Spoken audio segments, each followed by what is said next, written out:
Alors, aujourd'hui, on se penche sur un événement vraiment spécial, la 50e édition du TCS Marathon d'Amsterdam. Et attention, ce n'est pas juste une course de plus, c'est une véritable célébration, un moment d'histoire. Oui, 50 ans, un demi-siècle quand même, c'est énorme. On ne parle pas d'un marathon de plus dans le calendrier, non, on parle du jubilé d'or de l'une des courses les plus emblématiques de la planète. Le 19 octobre prochain, la promesse est immense. Ce qui rend cette édition si excitante, c'est ce mélange parfait. Un parcours ultra plat, ultra rapide et un plateau d'élite de calibre mondial. Franchement, les conditions sont réunies pour voir l'histoire s'écrire sous nos yeux. D'ailleurs, pour bien se rendre compte de son importance, il faut savoir une chose. Cette course a le label Platine de World Athletics. Qu'est-ce que ça veut dire? Eh bien, c'est simple, c'est la plus haute distinction qui existe. C'est le top du top, la crème de la crème des courses sur route, que ce soit en termes d'organisation ou de niveau sportif. Alors, la grande question, c'est pourquoi Amsterdam attire les tout meilleurs? Une grande partie de la réponse se trouve dans son secret, un parcours qui a la réputation d'être l'un des plus plats et donc des plus rapides au monde. Et là, il y a un détail qui est juste fascinant. L'intégralité du tracé se trouve sous le niveau de la mer. C'est assez fou, non? Résultat, un dénivelé quasiment inexistant. C'est le terrain de jeu rêvé pour tous ceux qui veulent faire tomber un record personnel ou qui sait, peut-être même chasser un record du monde. Mais ce n'est pas qu'une question de vitesse. C'est aussi un voyage incroyable, une vraie carte postale d'Amsterdam. Imaginez un peu, le départ et l'arrivée dans le stade olympique de 1928, le passage mythique sous le Rijksmuseum, la traversée du Vondelpark, et puis cette boucle plus calme le long de la rivière Amstel avec les moulins à vent. C'est juste magique. Et la preuve que ce parcours est une fusée, elle est là, sous nos yeux. Regardez-moi ces records. 2h03 pour les hommes, 2h17 pour les femmes. Ce sont des chronos stratosphériques. Ce sont les cibles à battre. Et ça en dit long sur le potentiel de ce tracé. Bon, passons maintenant à la course élite masculine. Parce que là, il y a une histoire qui va captiver tout le monde. Tous les regards vont être braqués sur l'un des plus grands coureurs de fond de tous les temps, qui se lance un défi absolument monumental. Ce nom, c'est Joshua Cheptegei. Une légende sur la piste, recordman du monde du 5000 et du 10 000 mètres, double champion olympique, un monstre. Mais le marathon, c'est une autre histoire.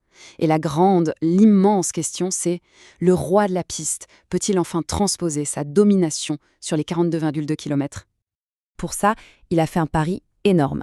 Il a tout simplement zappé toute la saison 2025 sur piste pour se consacrer à 100% au marathon. C'est un all-in. Amsterdam, ce sera le grand test pour lui, le moment de vérité. Mais attention, la victoire ne lui est pas promise, loin de là. La concurrence est féroce. En face, il y a Gabriel G, l'homme le plus rapide sur le papier. Et surtout, il y a Tsegayde Getachew, le double tenant du titre. Lui, le parcours, il le connaît par cœur, c'est son jardin. Allez, on passe à la course féminine. Et là aussi, le scénario est passionnant. On a une véritable confrontation qui se dessine. D'un côté, la puissance collective d'une nation qui domine la discipline, et de l'autre, une immense championne qui cherche à revenir au sommet. Alors, cette nation, c'est bien sûr l'Éthiopie. Historiquement, à Amsterdam, les Éthiopiennes sont chez elles. Elles ont une mainmise sur cette course. Et cette année encore, elles débarquent en force, avec une densité d'athlètes de très haut niveau qui est juste incroyable. Pour mener cette armada, on a des athlètes comme Zeneba Yemer. Elle, sa plus grande qualité, c'est sa régularité. C'est un vrai métronome. Pour vous donner une idée, sur ses 6 marathons terminés, elle a couru 4 fois sous la barre des 2h20. C'est monstrueux. Mais il y a un mais. La coureuse la plus rapide de tout le plateau, celle avec le meilleur record personnel, eh bien, elle n'est pas éthiopienne. Non, il s'agit de l'Israélienne Lona Salpeter, avec un temps de référence impressionnant. Et c'est ça qui rend la course si intéressante. Salpeter sort d'une saison 2025 compliquée. Alors ce marathon pour l'ancienne médaille mondiale, c'est l'occasion en or. L'opportunité de montrer à tout le monde qu'elle est de retour. Amsterdam, c'est peut-être la scène de son grand comeback. Bon, avec tout ça, la question c'est comment on fait pour ne rien rater de ce spectacle? Eh bien, la bonne nouvelle, c'est que la course va être très, très bien couverte au niveau mondial. Que ce soit à l'international, en Europe, sur Eurosport, en France, sur la chaîne L'Équipe, ou via le live stream officiel sur le site du marathon. Bref, il y aura l'embarras du choix. Où que l'on soit dans le monde, on pourra suivre la course en direct.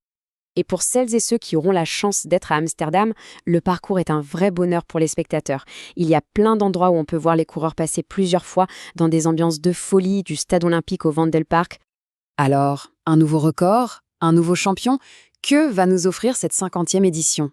Une chose est sûre, avec des légendes qui jouent gros, un parcours taillé pour la vitesse et un anniversaire historique, ce marathon d'Amsterdam s'annonce tout simplement mémorable.